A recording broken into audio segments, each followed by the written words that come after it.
Howdy YouTube, this is Steven, and I want to share an article with you that I ran across over the internet. Um, the title really captured my attention, um, and I have not read this article before this video, so this would be my first time reading the article. But the article is titled, "What Draws People to White Supremacy?" And as you guys may or may not know, recently in Charleston, South Carolina, um, there was this young man who went into this church and he shot up, he shot and killed 8 people. And he may have wounded some other people, but I know for sure that I believe 8 people are dead because of the actions of this young man. And the young man is white and, European American, and the victims were black African Americans. And it's it's being portrayed in a racial angle because of you know the young man's views on um, race and ethnicity and how those things relate to him in society and also other white people in American society.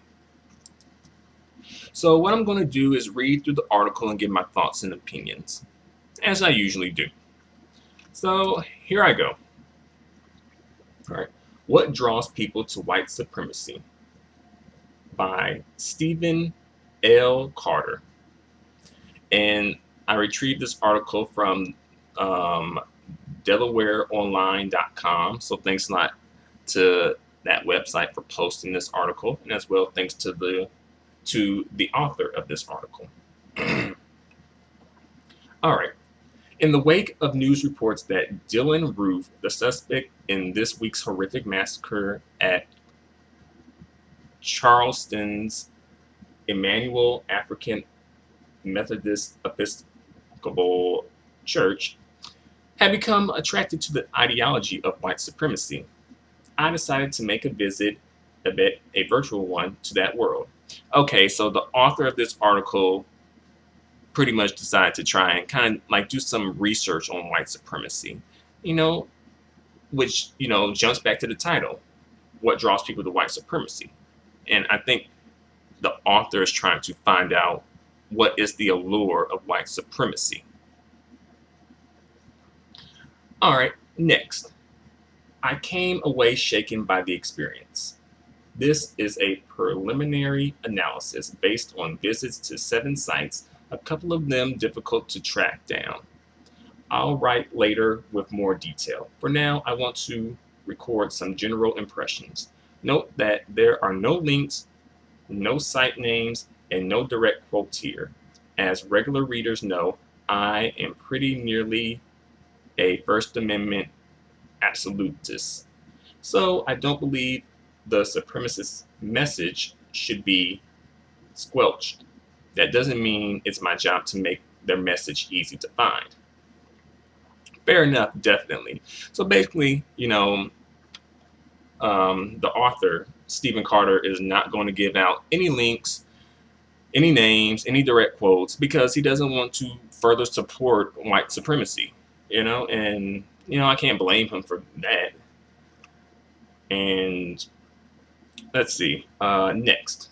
I recognize that there are monitoring groups that visit these sites routinely, but I didn't want to read someone else's analysis. I wanted to see for myself. Okay, so he doesn't want to go by someone else's word. Who doesn't, right? You want to know for yourself. As well, let me jump back to the previous portion that I read. Oddly enough, Stephen Carter does support these people's First Amendment right. This is their right to have these beliefs, to say these things. Perhaps you're not if you're not up on American law.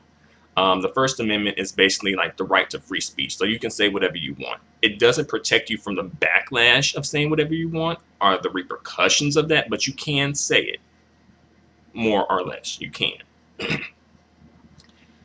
All right, next. The first thing to understand is that most of the sites frame their welcome to visitors not in terms of supremacy, but in terms of grievance.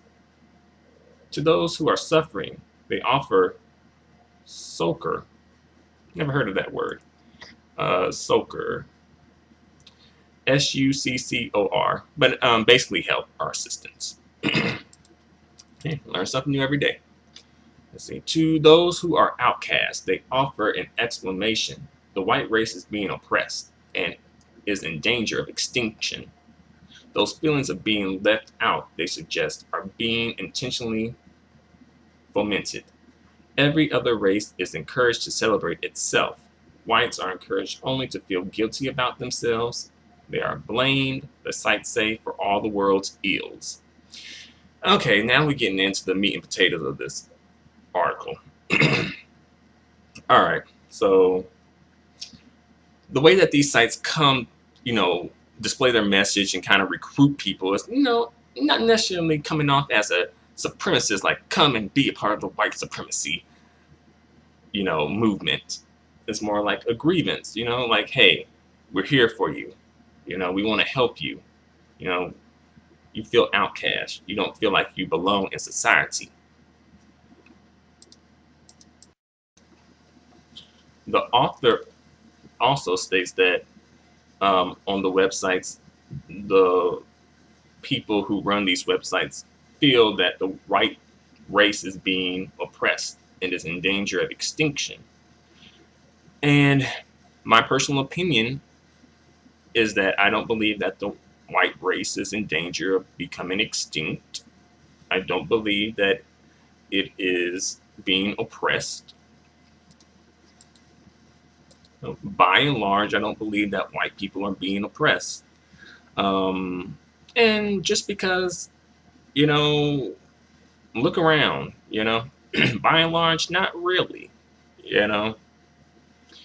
I believe that certain white people are being used by other white people, particularly rich white people they are using poor white people to sort of do their dirty work as far as the racial supremacy, the white supremacy type stuff. Because if you look at it, it's usually working class white people who participate in this, at least actively participate in this. And I think that they're being manipulated by the rich upper class white people to do these sort of things. And I'm not sure why, other than just so that they can have a better existence ultimately. And overall, I don't think that, again, I don't think white people are being oppressed. I don't think that overall. I'm sure there are individual cases where white people are being oppressed, but not as a whole entire group. Like, look in history. If white people have been oppressed, it's usually by other white people. Look at how the conflict between English people and Scottish people, or English people and Irish people, are Anglo-Americans and any European group that came to America. Like, hey, you Eastern Europeans, let me exploit you for your labor. And during that whole, the early 20th century, when a lot of people from Europe were immigrating to the United States. And, some of those immigrants didn't speak English and wasn't accustomed to the culture. And because of that, they were exploited as well. There weren't labor laws at the time, so they were being exploited by other European people as well. It was like signs and stuff that said, hey, no Irish, Irish need not apply. Italian need not apply. Things like that. But ultimately, those groups were led into white supremacy. They may not be at the top of the pack of white supremacy, but they are a part of it, you know, whether you want to be or not, you know. But on to the next. Um, let's see. Every other race is encouraged to celebrate itself. So this part, it's like, okay, in the United States at least, there are certain months of the year that are dedicated to certain heritages and groups of people. Like February is Black History Month. September is Hispanic Heritage Month, I think, or either Asian Heritage Month, one of the two. I believe that October is LGBT Month. So, okay, yeah, we have, and there might be a Native American one too. I'm not sure. But yeah, some people are, particularly some European American people, have issues with that. And they feel some type of way about that. And they're like, hey, why can't we express our pride? You know, and you can. And that pride is usually expressed in terms of being in a specific ethnicity or specific group. Like, oh, okay, I'm white, but I'm Irish. I'm white, but I'm Italian. So it's like, okay, we have St. Patrick's Day for Irish people. You know, and that's the only one I can think of at the time. But to be fair, I think that the entire educational system, or at least a good majority of it, is devoted to the accomplishments of Caucasian people, of white American people, and just white people in general, or European people in general. So to an extent, it just seems like it's so obvious that these people are so awesome that we wouldn't really need to have any type of celebration of these people, you know, of white people, because it's just like common knowledge. Like, yeah, and the sky is blue, water is wet. You know, it's just so common. This is common knowledge. But with other groups, yeah, these other groups were oppressed and are still being oppressed. So sometimes, you know, we have to remind ourselves that, hey, you know, we do awesome things too. We do contribute to society in the country as well. And sometimes those contributions are left unnoticed. But hey, if other people, like if people within that group don't notice their own accomplishments, then who else will, you know? So, long story short, every race is encouraged to celebrate itself. And I don't think that white people are not encouraged to celebrate themselves, but oftentimes when you hear white power versus when you hear black power, white power is seen as something that is very destructive, you know, because of, if you look back in the past when people were expressing white pride and white power and, you know, things like that, it was like often in a very violent way, and it was at the expense of people of color. So that's why people white people are, might not be seen or might not be told to, like, hey, embrace the race, you know, because then it might be like, oh, okay, maybe I should like embrace embrace the race at the expense of other people, you know.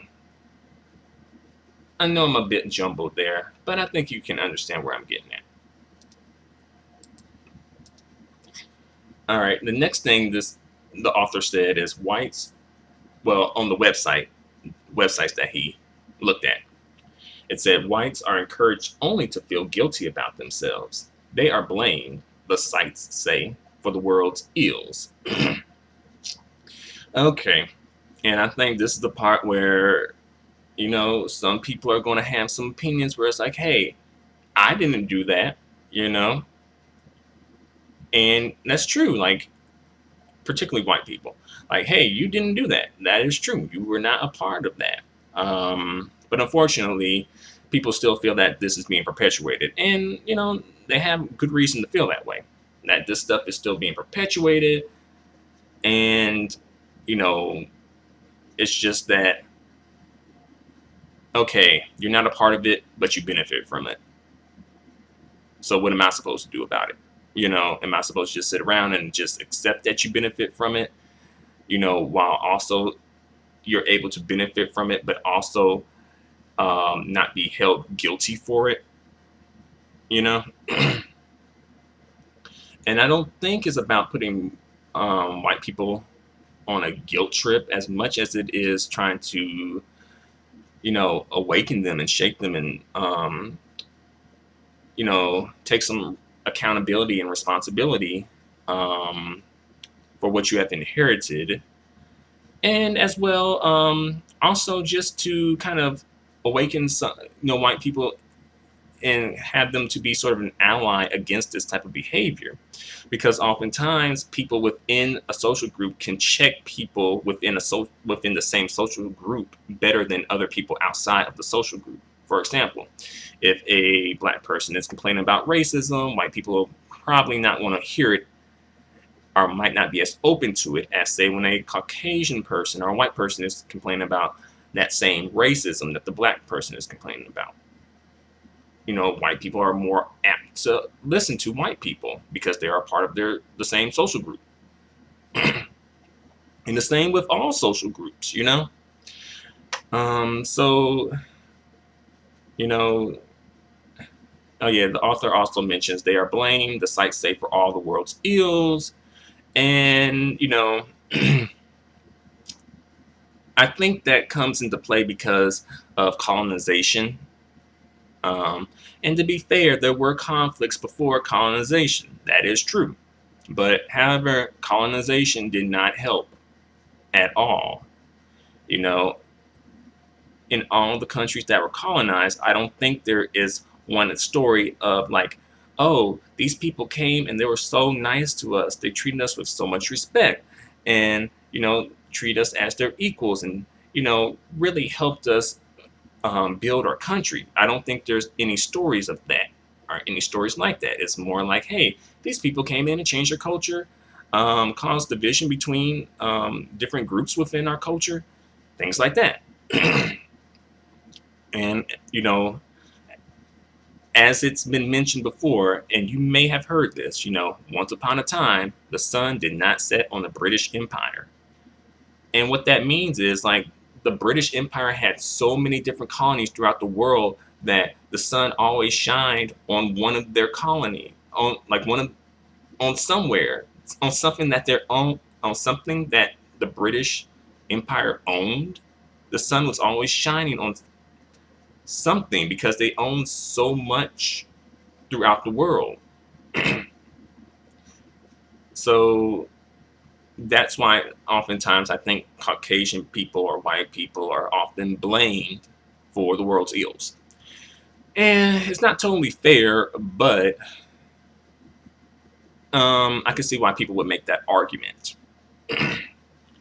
Okay, on to the next. I really went in there, but that's what the meat and potatoes were. All right, a message so framed might prove attractive to an angry and frustrated young white loner. It's not his fault that he's feeling isolated and hopeless. His new friends tell him those feelings are being imposed upon him by others, and those others, the new recruits quickly learn, should be considered the enemy. So, other words, like other people outside of the white race are making him feel this way. It's not white people. It's not your fault. It's not white people's fault. It's POC people's fault. POCs, people of color fault.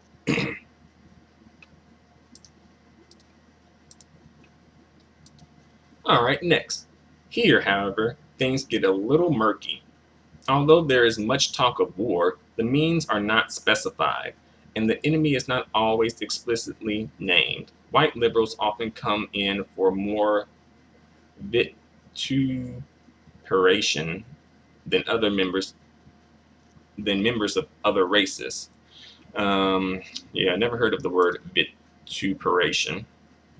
But yeah, hey, you learn something new every day, like I said before. Many of the supremacist sites insist on their home pages that they are not supremacists at all. They simply want for whites the same right to racial pride that others take for granted. And it isn't their black and brown countrymen who are denying them this right. It's other whites, the liberals. All right. So yeah, the author did warn us that this was going to get a little murky, you know. And I'm guessing these people on these white supremacist websites are advocating for war, but they don't really know how to go about doing or declaring war and enacting war. Ooh, these people, I tell you. White liberals often come in for more, um, I guess, vituperation. So I'm guessing some type of these people come under scrutiny, white liberals. So oddly enough, it seems like based on what Stephen Carter is saying, that it seems like the white supremacists are blaming white liberals for a lot of these issues. And the supremacists believe that they're not even supremacists at all. You know, they feel like they're the victim in all this. You know, and they simply want for whites the same rights to racial pride as that other groups take for granted. Again, you can have racial pride. It's about how you express that racial pride. How are you expressing racial pride when you specifically when you are a white Anglo-Saxon Protestant or just a white person in general? you know, I know racial pride and ethnic pride is expressed on Cinco de Mayo, as well as in Black History Month, and as well as like Caribbean festivals, and as well Asian people have their festivals about, Asian pride, and as well LGBT people have their festivals expressing their pride. But if you notice that there's no violence at these events, there may be a political angle at these events, possibly depending on which event, but there's no violence. There's no people advocating for violence towards other groups of people. But can white people say the same when it comes to white pride? And that's the thing. So yes, you can have pride and be proud of your origins, but in what way are you trying to express that pride? All right, next. To the struggling, isolated, unhappy young mind, it's probably like being welcomed into a self-help group. And like every self-help group, they offer a way out. Let's love each other and escape the people who are dragging us down. So basically, come in and we'll help you. We're here for you, and we'll help you get away from, people of color, pretty much. All right. Next. But then you read on, and here comes the hate. You discover that they see whites as victims of aggression, particularly black aggression. Some of the posts are about racial preferences, that job you lost, that college that didn't admit you. But most are about crime. They trumpet questionable statistics about how much more likely it is that a black person will kill or assault a white person than the other way around. At the same time, immigrants, presumably non-white immigrants, are taking jobs away from white Americans. And schools instructed by white liberals are teaching children the histories of every non-white race. Are you serious? Especially about that last one. Are you serious? Like, going back through my, K through 12 education, can I really think of that many people of color that I learned about versus Caucasian white men who I've learned about in school? I probably learned more so about Caucasian white men than I did about the whole entire group of people of color. Not just one specific group, but the whole entire group, you know? But let me go back and give you my opinions. All right. So these white supremacists are like, okay, they're like, hey, you lost out on that job, that college application admission, you know, because you were white, and this country only caters toward black people, you know. And I'm like, where's this catering toward black folks at? You know, where that at? Like, are you serious? I'm like, yeah. But then starts coming in with some weird crime statistics about how black people are killing white people a lot more than the other way around. And I think that really, to keep it real, black people by and large actually do not dislike white people, believe it or not, despite the history in the United States and the Americas. I think by and large, black people don't dislike white people or don't even hate white people. It's more so the things that white people do, you know, in particularly racist white people, you know. And I feel that, you know, if a black person is attacking a white person, they probably most likely have some sort of a reason. Like, it's kind of strange, but I think the black person knows their place in society and where they fall into place and what they can and can't get away with. You know, typically, I think that white people are kind of accustomed to getting away with, perpetrating violence towards black people and getting away with it because it's been so many different cases throughout history of, you know, like the KKK and Nazi people and individuals, you know, the police force as well, perpetrating violence against black and brown people and being able to get away with it. You know, just recently we had a lot of people get away with perpetrating violence towards black people, specifically black men, and getting away scot free without any sort of punishment, you know? And I think that oftentimes the legal system is kind of overly aggressive towards black people. Thus, black people know what not to do, typically, you know? So I feel that, you know, overall, no. There may be some individual cases, yes. But overall, no, I don't believe that, um, you know, black people are more likely to kill white people. You know, really, I think black people are kind of um, educated and socialized to sort of protect white people and to, you know, at the same time, sort of dislike themselves in a way, at least to some extent. um, and the white supremacist sites also complain about, you know, white Americans immigrants, probably non-white immigrants, taking away jobs from white Americans. You know, and again, who do you think allowed these immigrants to get into this country?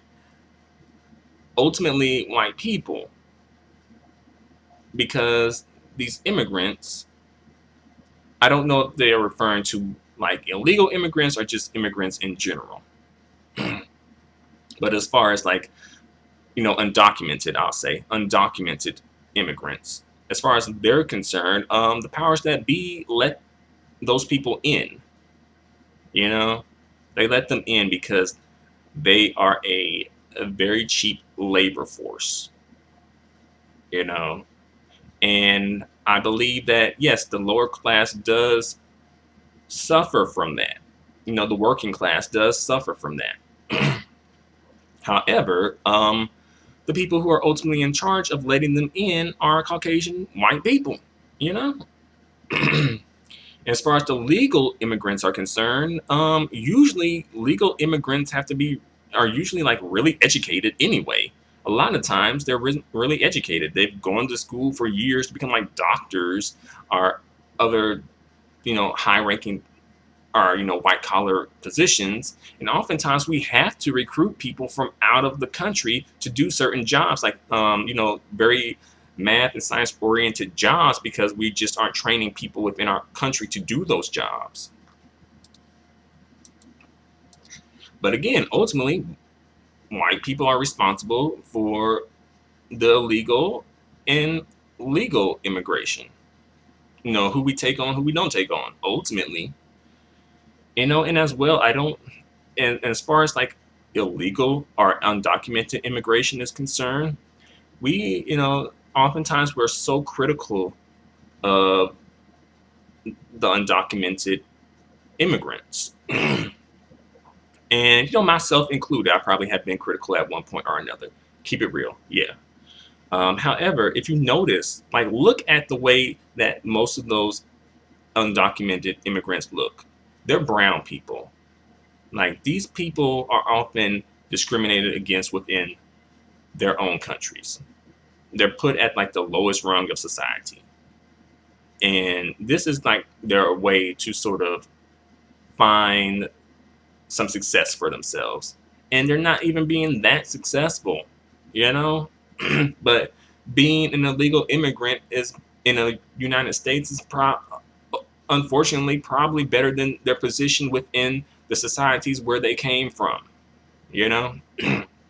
So again, once again, it's like, people of color are being discriminated against. And as well, people are so hard on these people, but oftentimes they don't never go after the companies that employ these people. The people who employ these people. Like, there are some Fortune 500 companies that probably have illegal immigrants on their payroll, and people don't go after them. It's not just mom and pop shops. It's not just individuals who want their lawn cut, who want their furniture moved. Like, this goes a lot into depth, a lot more into depth than you think. And as well, those companies who, contract their work out of the country. Where's that outrage when Americans are supporting this country, well, supporting those companies a lot with their money? Where's that outrage too? At those companies, not at the people who are getting the opportunity, but at the companies. All right. That was my tangent. Let's see what else we got here. One more thing from this section. Schools instructed by white liberals are teaching children the histories of every non-white race. Are you sure about that? Are you really sure about that? I'm pretty sure if I look at a history book, or, if a white male looks at a history book, he can identify with a lot of people in that history book. If I look at a history book, I can't identify with as many people based on race. Gender, I could. But based on race, I couldn't.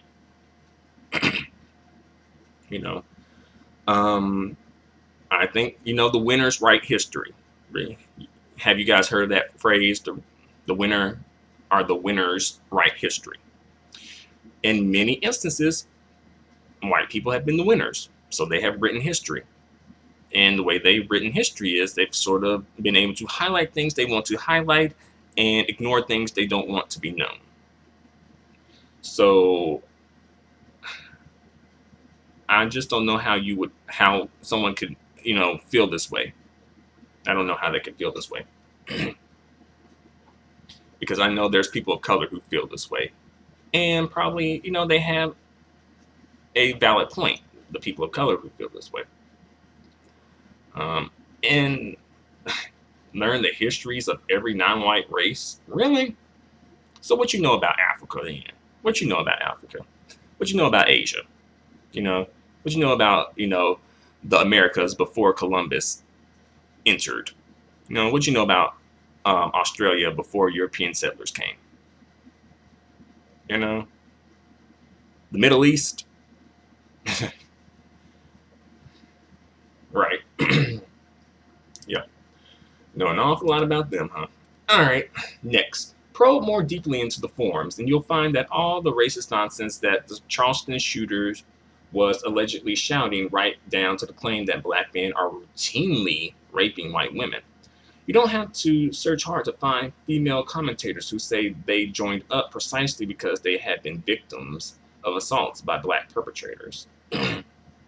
All right, so unfortunately, this is like a throwback to like stereotypes that kind of originated a long time ago in American society, um, and it was about specifically about black men wanting to have relations with white women.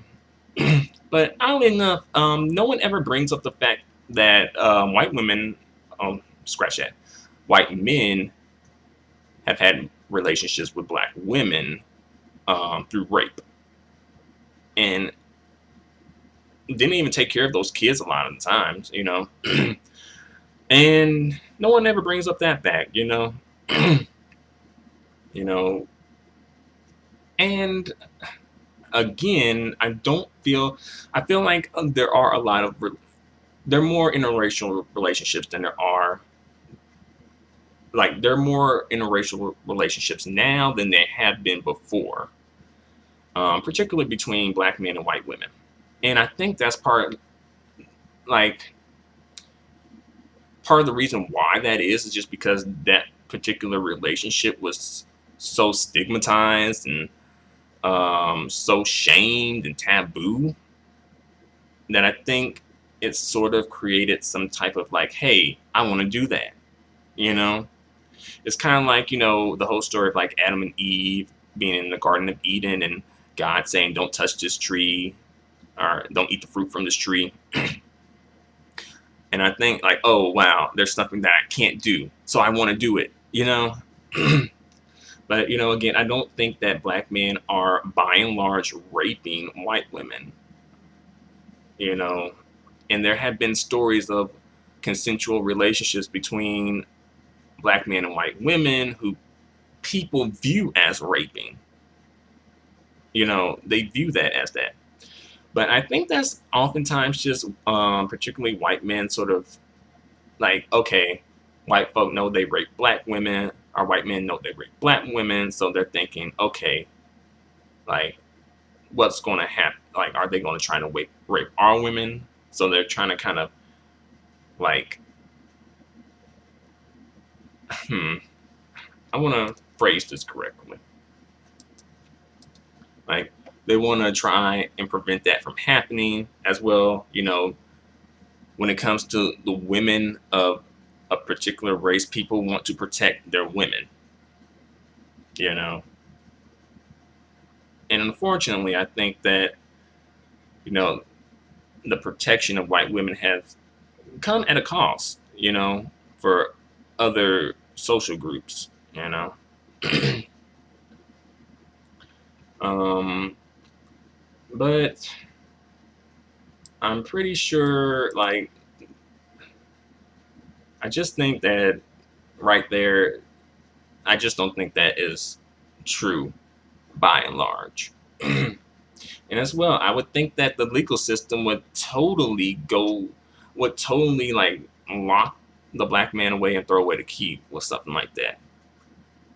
Because the legal system is often more aggressive towards black people, especially like people of color, especially black people, and especially black men. All right. Let's see. Next, the organizations that run these sites insist that they are not supremacists but nationalists, and one common solution to the problems that they see is the establishment of a separate white nation. This nation would be based on pride, not racism. It wouldn't undertake foreign wars or conquests, and would have no reluctance to trade with nations of other colors. But it would be free from the aggressions of non-whites against whites. All right, so they want to break away and form their own nation. I'm pretty sure that there's nations in the world where it's majority white people. You could go to like Scandinavia and and have a nation of majority white people.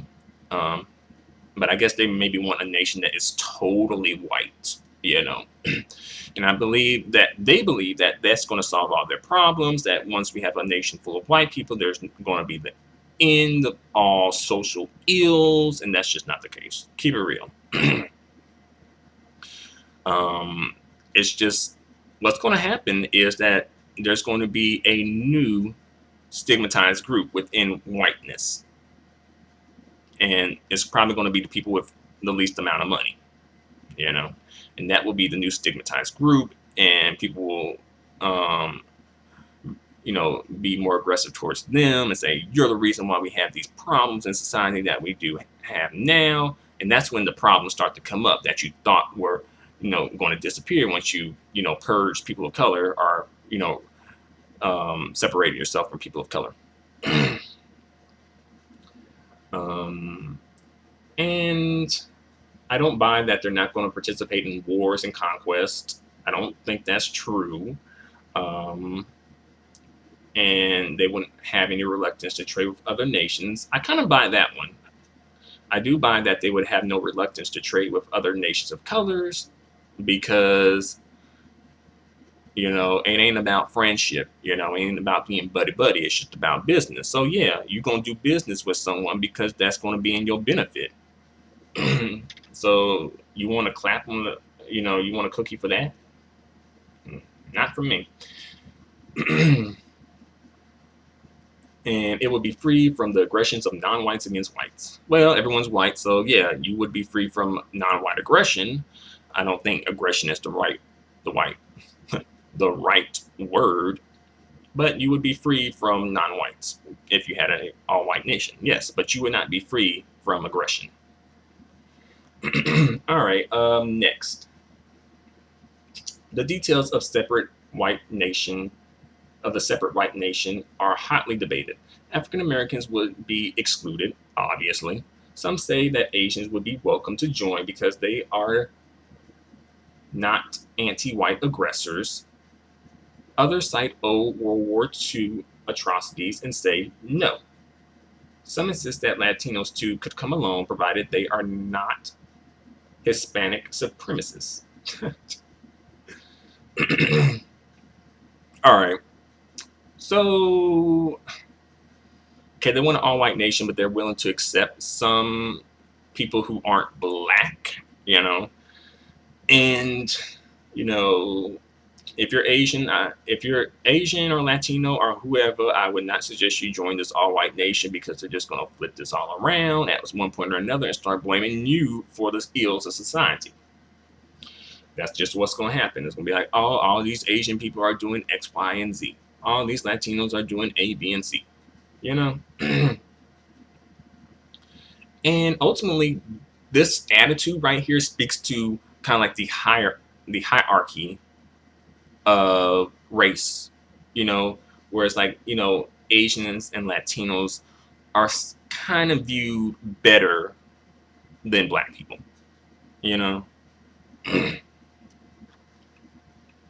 All right, next. Or maybe Latinos wouldn't be welcome. A poster on one discussion thread identified himself as a white Puerto Rican of European ancestry and asked whether he could join the white side in the race war that he and many others seem to think is right around the corner. The thread exploded in vituperation. There that word goes again. With many discussants describing him as quote unquote the enemy, and others suggesting that he was a liar or a plant.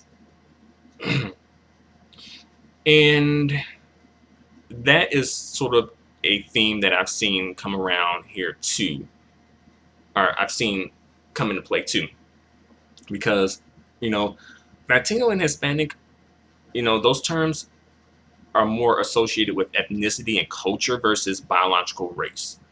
So this guy's a white European of Puerto Rican, from Puerto Rico, and he has European ancestry.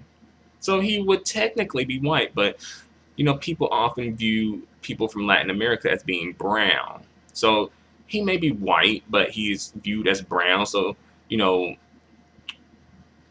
in society, he would have what is called white passing privilege. He looks white, so people will probably treat him as white. But once they know that he's Puerto Rican, then they'll become more skeptical and more analytical and more like, suspicious of him, thus removing his white passing privilege to that particular person who knows that he is not, of like he is from Latin America or a country in Latin America.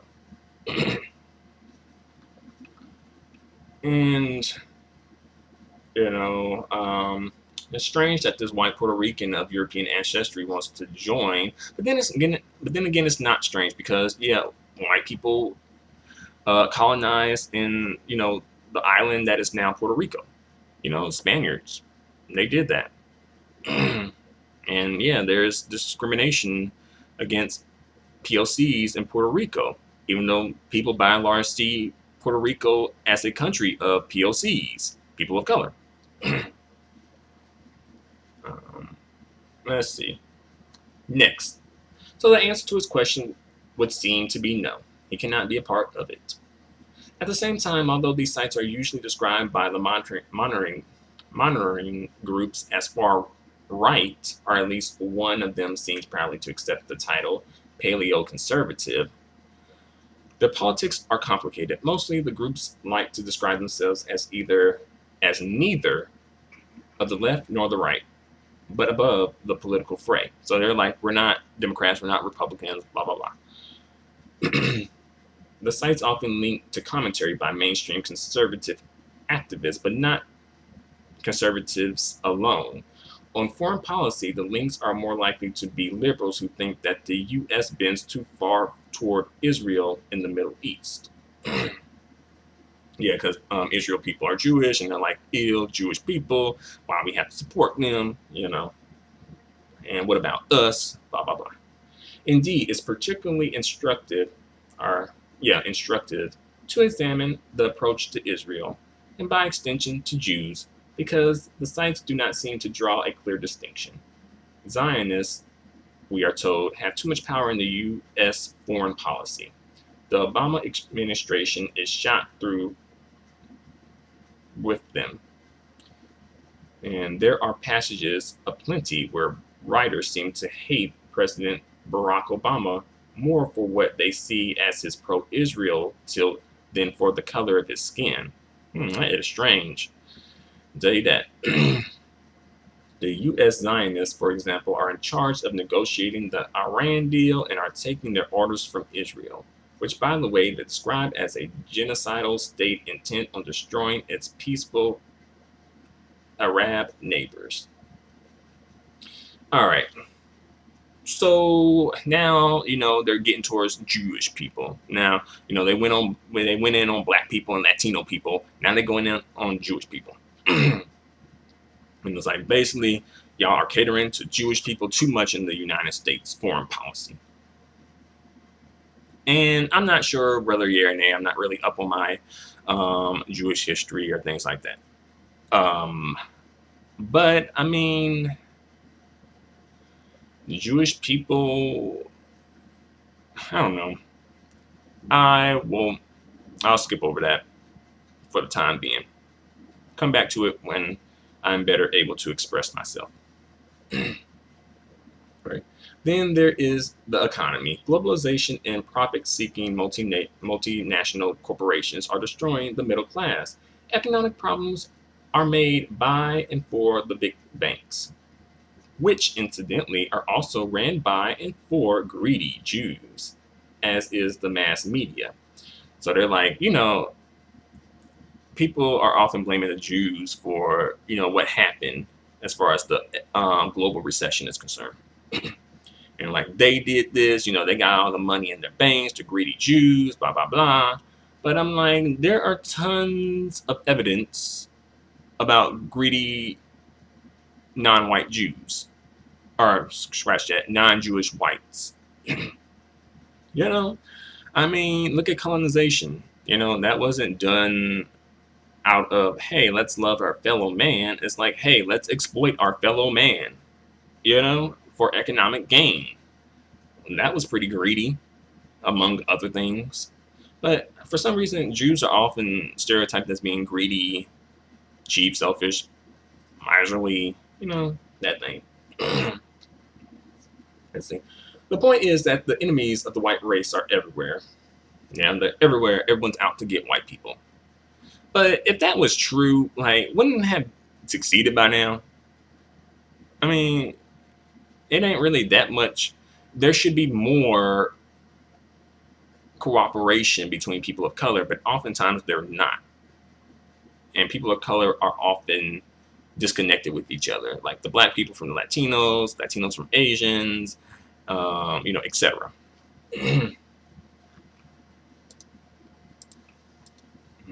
All of this frightening nonsense could well prove attractive to the right kind of disaffected loner. The supremacists offer someone to love and someone to hate, along with a reassurance that the problem isn't in you, but in them, quote unquote. Whether that's what drew Dylan Roof, we'll eventually find out.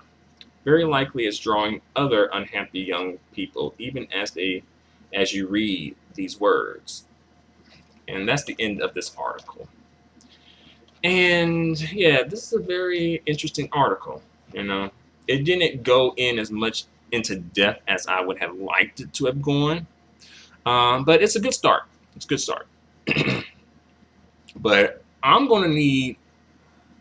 like I'm gonna need for some social scientists to start creating doing some research and creating some classes about white supremacy. Like I need the, psychology of the psychology of white supremacy class in schools.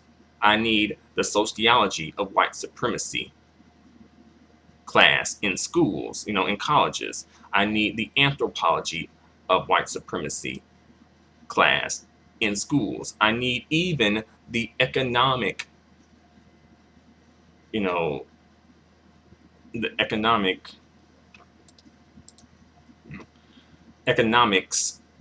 of white supremacy class in school.